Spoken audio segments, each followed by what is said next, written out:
This course comprises a book entitled Persian Language Teaching.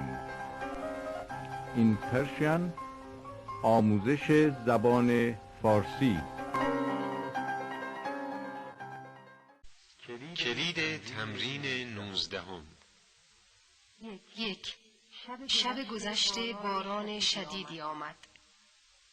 2. در چند ماه گذشته برف نیامده است. 3.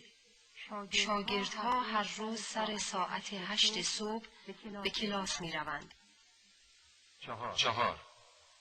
از 2 هفته پیش بانک‌ها تعطیل بودند. 5. بعضی از همسایه ها سر شب پیش من می آیند. 6. بسیاری از مردم جهان هنوز خانه ندارند. 7. پیش از ساعت 3 صبح به فرودگاه رفتم. 8. بسیاری از مردم روستا صبح زود صبحانه می‌خورند. 9. باد شدید بعضی از شیشه ها را شکسته است. 10. شما معمولاً چه ساعتی به اداره می روید؟